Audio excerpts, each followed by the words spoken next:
Meitä ei kuvata.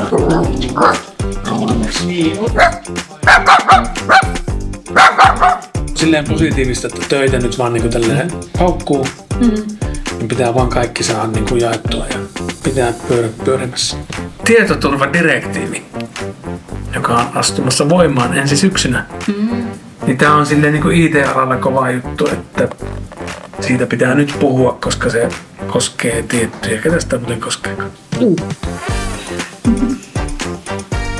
Sieltä sitä sihtaa.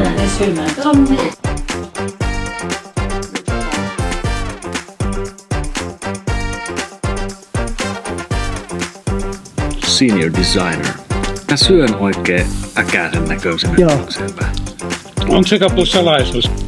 Nytkin minä ajattelen vaan semmoisia kaselleja, jotka tuolla Afrikan savannilla laiduntaa. Ja